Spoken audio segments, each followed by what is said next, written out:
Ejensiin kaafamtoota misooma damee baha Oromiyaa qajeelfamoota dambii fi labsii adda addaa irratti caasaa isaa sadarkaan jiruu fi qooda fudhattootaaf leenjii dandeettii raawwachiisummaa cimsu kenne. Hojii gaggeessituun ejensii kaafamtoota misooma damee baha Oromiyaa aadde Qiddist Abbabaa haasaa baniinsaa taasisaniin danbiin ejensii kaafamtoota misooma Oromiyaa lakkoofsa 229 muraa 2014tiin hundaa'uu ibsuun kaafamaan misoomaa jireenya hawaas dinagdee bu'aa qabeessa amansiisa fi itti fufiinsa qabu akka qabaatu deeggaruun humnaa fi qabeenya isaa qindeessuun abbaa qabeenyaa ta'ee guddina naannichaa keessatti gahee isaa akka gumaachu taasisuudha jedhu. Ejensiin kaafamtoota misoomaa Oromiyaa dambiidhaan hundaa'uudhaan dameewwan qabu keessaa dameen baha Oromiyaa godinaalee fi magaalota gurguddoo godina 4 fi magaalota gurguddoo 6 keessatti akkasumas aanaalee godinoota jala jiran keessatti kaafamtoota misoomaa sababa misoomaatiin qabiyyeef qabeenya isaanirraa ka'aniif aangoo dambii isaaf kenname giddugaleessa godhachuudhaan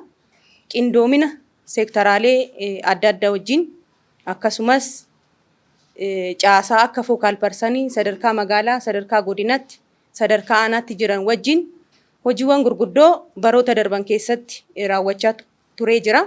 Kanaafuu jedhu aadde Qiddist kaafamaan misoomaa sababa misoomaaf qe'ee fi qabiyyee lafa isaarraa ka'ee deebisanii dhaabuuf aangoon kan kenname waan ta'eef haala dambiitiin kallattii hundaan hirmaachisuun fayyadamaa akka ta'an hojjechuu qabna jedhu. Hojii kaafamaa misoomaa deebisanii dhaabuu keessatti gaheewwan olaanaa hoggansi magaalaa sadarkaadhaan jiru taphate waan bal'aadha jechuudha. Kana itti fufsiisnee bakka qaawwa jirutti immoo fakkeenya magaalota gurguddoo hojjetan kana fudhanneet hawaasa kaafamaa misoomaa sababa misoomaatiif ka'u kun guddina dinagdee biyyaa keessattis naannoo keessatti shoora isaa akka bahu taasisuun investimentii keessatti hirmaachisuun adda duree gochuun gahee keenya waan ta'eef ergama mana hojii kenna hubattanii hojii bal'aa akka waliin hojjennu abdiin qaba.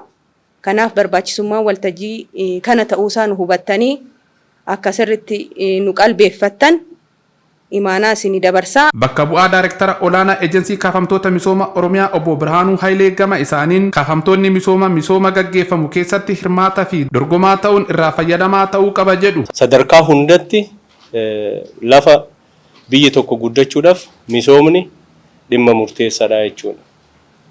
Misooma malee biyyi tokko guddachuun hin jiraatu. Misoomni gaafa jiraatu immoo qaamni lafa isaatirraa qabiyyee isaatirraa ka'u hin jiraata jechuudha.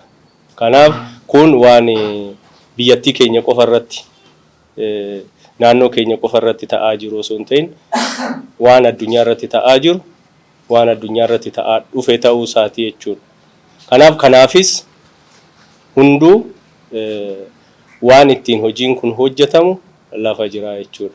Kanaan dura kaafamaa misoomaaf xiyyeeffannaan kan hin kennamnedha kan jedhan obbo Biraanuun mootummaan jijjiiramaa garuu kaafamaan misoomaa guddina biyyaa keessatti gahee olaanaa qabaachuu waan hubateef xiyyeeffannaa kennee hojjechaa jira waan ta'eef kaafamaa misoomaa deebisanii ijaaruun jiruu fi jireenya isaa akka fooyya'u hojjetamuu qaba jedhu. Baroota darban keessa misoomuma qofa investimentii qofa hordofuu isumarratti xiyyeeffachuu qofa ta'eetu dhimmi kaafamaa misoomaa lafasaa qabiyyeesaa gallakkisee misoomaaf gallakkisu sun cinaatti gatame jechuudha. Kaafamaan misoomaa kun misooma walootiif waan biyya fayyaduuf, waan naannoo fayyaduuf, waan hawaasa bal'aa fayyaduufidha qabiyyeesaa kan gallakkisu jechuudha.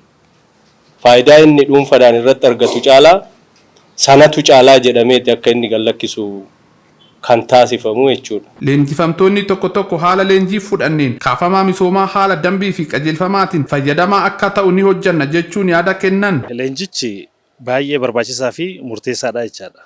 Sababiin kana jennuuf yeroo ammaa kana keessatti mootummaan misooma baay'ee ariifachiisaa ta'ee fi guddina biyyaatiif ta'u baay'ee isaa hojjechaa jira waan ta'eef sababa kanaaf jecha bu'uuraalee misoomaa babal'ataa dhufanii fi akkasumas hojiiwwan misoomaa magaalota keessaa fi baadiyyaa irratti illee babal'ataa dhufaniif jecha yeroo murteessaa keessatti leenjiin kun kennamuun isaa baay'ee murteessaadha yaada jedhu qaba. Hojii kana irraati waan nun arganne amma dura gaheen keenya maal ta'uu akka qabu even kaafamtoonni illee mirga isaaniif dirqama isaanii akkas adda baasanii beekan turanii even erga kaasaa fudhatanii booda bifa kamiin itti fayyadamuu akka qaban investimentii keessa seenuudhaaf irree mirga akka isaan qaban asirraati arginee jira waan ta'eef erga kana fudhannee booda immoo gaddeebinee qonnaan bultoota keenyas haa ta'u kaafamtoota misoomaadhaaf kaan kana dirqama isaanii mirga isaanii itti himuudhaan even tiriit gochuudhaan bifa liqii isaan keessa seenuu danda'aniin bifa kamiin maallaqa isaanii itti fayyadamuu akka isaan danda'an waliin taanee akka waliin ejjen gama kootiin arrastee booda kutannootiin waliin ejjedheen yaadanan qabachuudha. Hubannoon kun baay'ee gaariidha jechuudha. Kanarraa kaanee nutis waan asitti hubanne kana hawaasa hubachiifne daran eejensiin kunis akkaatuma amma calqabe kanaan hubannoo yeroodhaan yoo itti fufamu ta'e kaafamaan misoomatis yeroo ka'u jaalatee ka'a. Yeroo ka'u sanittis immoo waan kennameef san hojiirra oolchee fayyadamaa dinagdee akka ta'uu danda'u gochuu keessatti gahee keenya bahuu akka dandeenyuuf hubannoon kun gaariidha kan jedhu kaasa.